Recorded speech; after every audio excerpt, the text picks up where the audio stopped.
Esto es el podcast de Enrique Figueroa MX.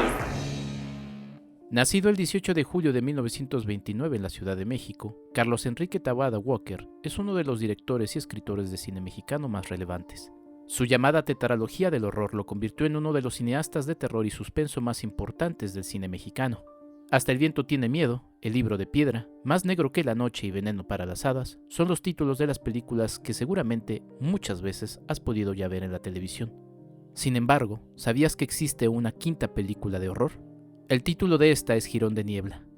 Cristian Cueva, co-guionista del Exorcista, guionista y director de cine, apasionado del género de terror, se dio a la tarea de buscar esta película perdida y en su búsqueda conoció a una generación de creadores de cine de los 80, cineastas que trabajaron entre la carencia de recursos y el empeño por la creatividad, pero que confirmaron la realización del quinto largometraje del director, que nunca se estrenó y cuya existencia había estado en duda. En este episodio de mi podcast les contaré la historia. Bienvenidos. Las razones por las que una película se pierde también depende de la historia. Esa época, pues era una época donde todavía había mucha revuelta política. Creo que nunca has visto un tratamiento de la historia de fantasmas como el que hace Taboada. Él quería, pues, una película que sí, verdaderamente, que creara terror, que creara suspenso. Esto necesita algo que amenace. Si estamos hablando de terror, lo más adecuado es un fantasma. Se preparó para filmar en el 89. Porque se iba a grabar en aquel entonces uno de los primeros intentos de hacer cine en video. Ya habíamos terminado el primer corte y me dijo, ¿ya sabes lo que pasó en la hacienda? Le dije, no, ¿qué pasó? www.enriquefigueroa.mx. Y como les había comentado, tenemos a un invitado muy especial en este episodio. Se trata de Cristian Cueva, realizador del documental Jirón, que ya desde el pasado 17 de abril se puede ver en cines selectos. Y ya escuchamos un poquito de qué va este documental. Cristian, ¿cómo estás? Qué gusto saludarte. Muchas gracias, Enrique. Yo feliz de estar acá para platicar de Jirón. Gracias por darme la bienvenida aquí en tu podcast. Te agradezco mucho, mi querido Cris. Oye, pues tú te enteras de esta historia a través de una plática que da Pablo Guisa. Cuéntanos un poquito de ese momento en el que de repente fuiste captado por la historia de Jirón. Pues sí, creo que la primera vez que yo escuché de la historia de Jirón de Niebla fue en 2012. Yo en ese entonces trabajaba como videoreportero en el periódico El Universal. Siempre he sido fan del cine de terror. En ese momento ya estaba yo muy en contacto también con Mórbido, con el Festival Mórbido y con Pablo Guisa. Y recuerdo que un día, mientras trabajaba en El Universal, leí una nota en el periódico sobre un grupo de cineastas que iban a hacer, así decía la nota, recuerdo, iban a filmar la película que Taboada escribió, pero que él nunca había podido filmar. Una película llamada Jirón de Niebla. Recuerdo que la iban a hacer en Querétaro. Bueno, como los detalles de esa película, que si no me equivoco, iban a hacer Estrella Medina y Julio César Estrada. Entonces, pues nada, como fan de Taboada, sobre todo en ese entonces de Hasta el viento tiene miedo, que fue una película que me impactó un montón, recuerdo que en cuanto supe, le hablé a Pablo, le dije, oye Pablo, mira, van a filmar la película que Taboada nunca pudo hacer, bla, bla, bla. Y lo que me dijo Pablo me dejó así como helado, porque él me dijo, no, ¿cómo que nunca la hicieron? Taboada sí hizo Jirón de Niebla, lo que pasa es que la película se perdió y nadie la ha visto.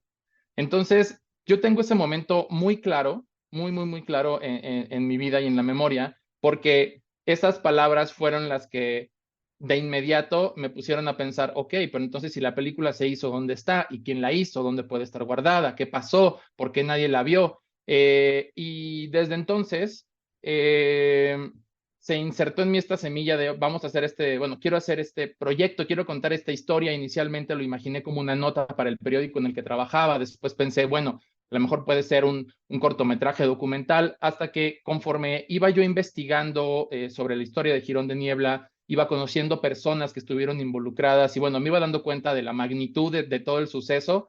Llegó el momento en el que dije, no, esto no puede ser un reportaje, esto no puede ser un cortometraje, esto tiene que ser una película, tiene que ser un documental.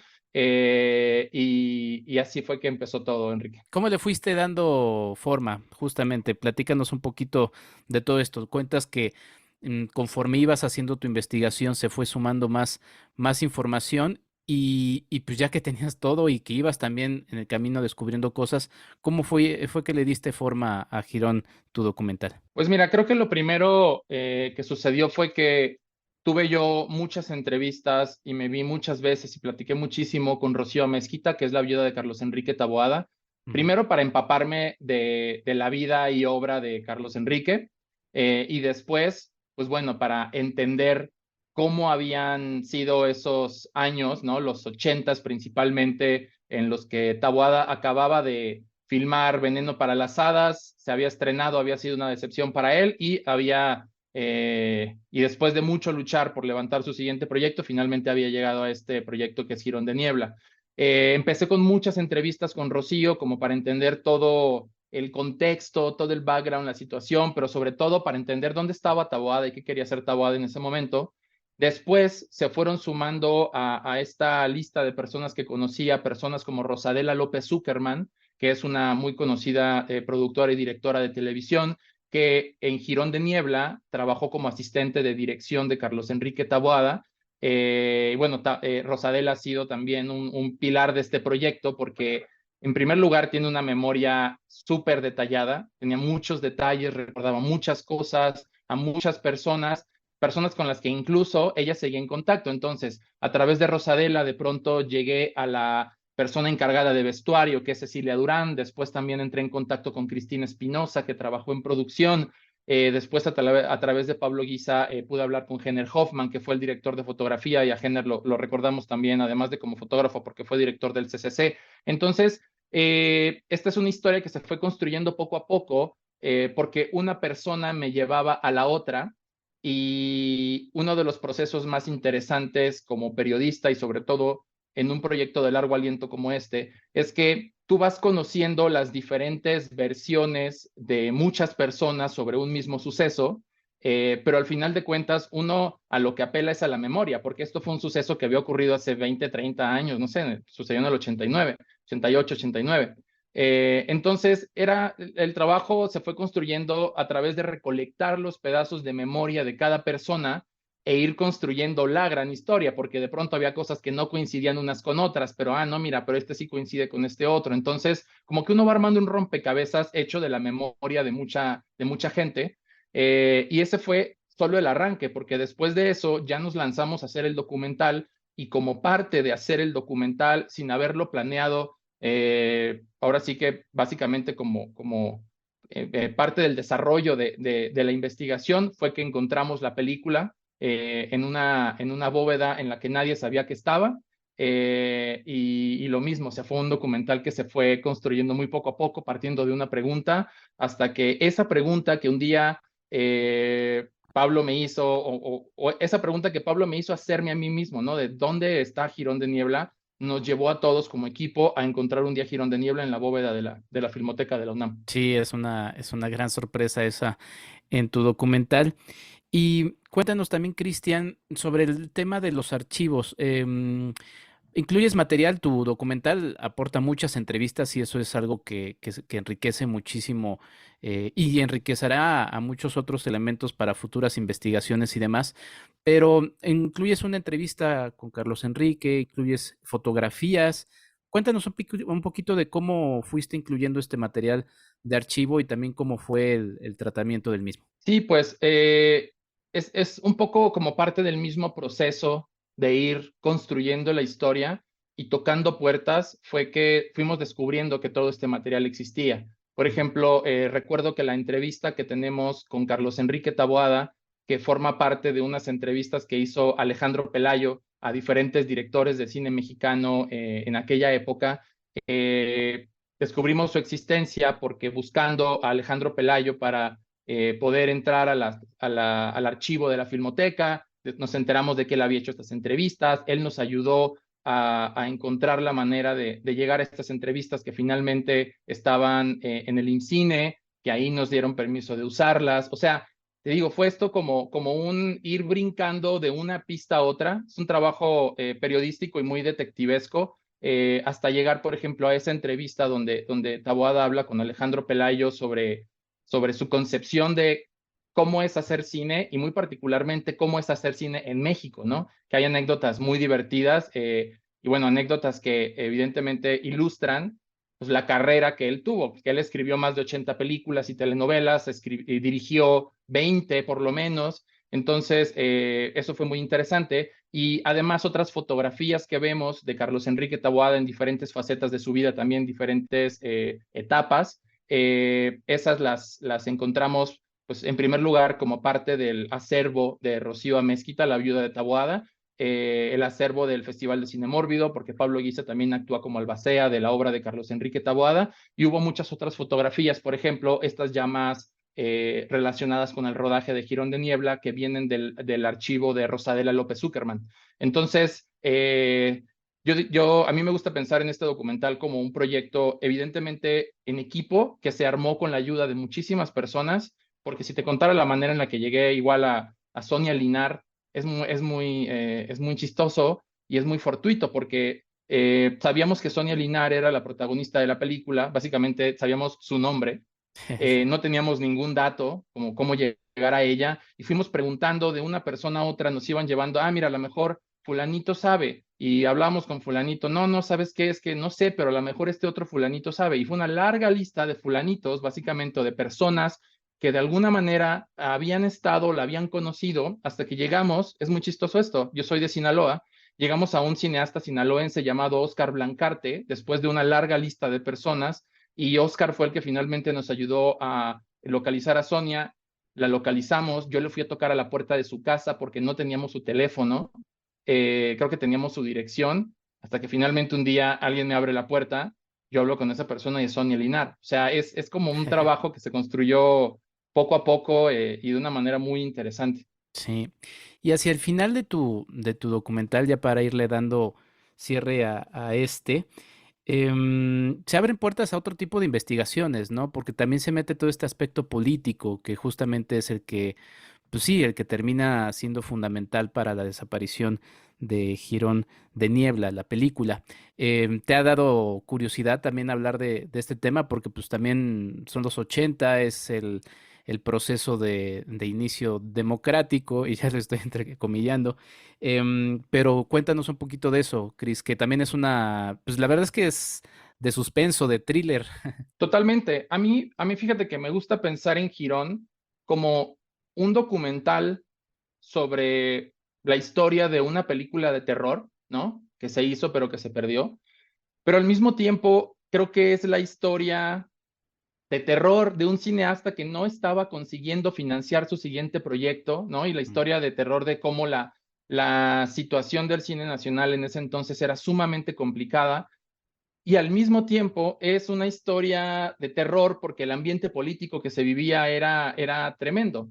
Entonces es como el terror que va de la ficción a la vida real en muchos sentidos. Y sí, definitivamente la razón por la que se pierde Girón de Niebla, que no la spoileo para que quien quiera ver el documental pueda experimentar esa sorpresa también, es la razón por la que se pierde es sumamente intrigante y forma parte pues nada, de toda una, no quiero decir tradición, pero de todo un sistema de cosas malas que venían sucediendo en nuestro país durante mucho tiempo, también durante los 70s, los 80s, son ecos de todas esas cosas, ¿no? Y es impresionante cómo los ecos de la historia y los ecos de la realidad pueden meterse en todos los aspectos de nuestra vida, incluido el aspecto artístico, incluida la vida de Taboada, o sea, porque Taboada no tenía idea de que algo así le podía suceder,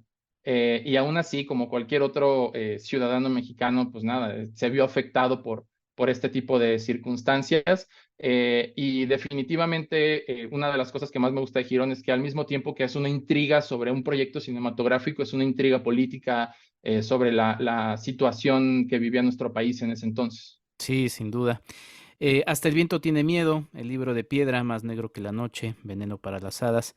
Y pues tú nos pones en la pista a Girón de Niebla. Y además también creo, y para la gente que nos está escuchando, es muy importante sobre todo abrir luz a un personaje que sí se ha mencionado. Estas películas son, o sea, se han visto muchísimo y la gente las ha visto quizá no solamente una, dos, tres veces, ¿no? Y pero quizá igual no está como en la mente de todos y del público en general.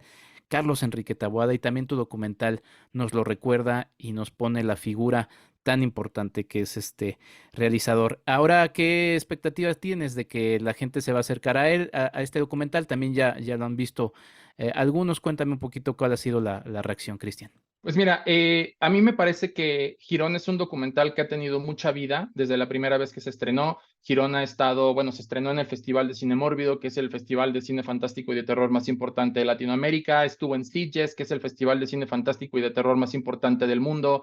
Ha estado en Argentina, ha estado en Colombia, se ha presentado en México en diferentes foros, ha estado en Masacre en Joco, ha estado en la Cineteca de Nuevo León como parte de Documenta Querétaro. O sea, Girón es un documental que ha tenido mucha vida a lo largo de estos años. Y a mí me emociona mucho que como parte de esa vida ahora llegue a salas, porque sé que va a llegar a nuevas personas. También como director del documental, me ha tocado que mucha gente se me ha acercado en el camino como para preguntarme por la historia. Sé que este es un tema que interesa mucho y definitivamente creo que la obra de Taboada siempre está ahí, siempre está en el imaginario y la gente siempre vuelve a ella. Una muestra, por ejemplo, de ello es que hace algunas semanas se presentaba en la Cineteca una edición remasterizada en 4K de Veneno para las Hadas.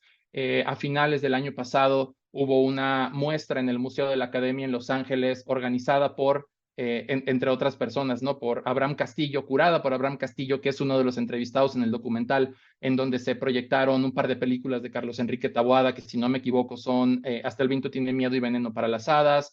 En Estados Unidos se acaba de reeditar se acaba de lanzar una edición de 3 películas de Carlos Enrique. O sea, creo que la obra de Taboada, a pesar de que inició desde los 50, finales de los 50, 60, está más viva que nunca.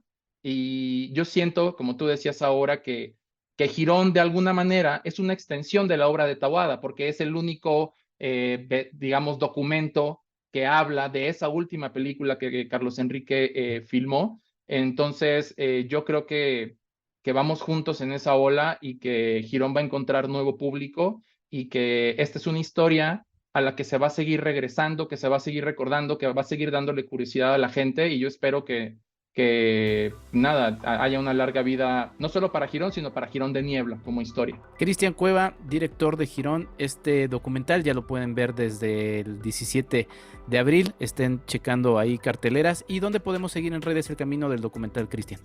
Yo recomiendo que quien esté interesado entre a las redes de Mantícora Distribución, o puede entrar también a la página manticoramedia.com y ahí van a poder revisar cuáles son las fechas actuales que tenga el documental. Este es un estreno que va a ir creciendo, va a estar en determinadas salas de arranque, luego va a haber salas en otras ciudades. Entonces yo recomiendo que estén pendientes durante varias semanas y seguramente va a llegar el momento en que la película va a estar en su ciudad. Perfecto, Cristian, pues te agradezco mucho por la charla, también seguir tu carrera porque también te gusta naturalmente el cine de género, y pues nada, mucho éxito con todo y muchas gracias. Muchas gracias, Enrique, gracias por la invitación y acá a la orden, feliz de hablar de Girón y de Girón de Niebla. Muy bien, pues vayan al cine a ver este documental, empaparse de la historia del cine que siempre es apasionante. Yo soy Enrique Figueroa Anaya, nos escuchamos en un próximo episodio. Hasta la próxima. Esto fue el podcast de Enrique Figueroa MX. Hasta la próxima.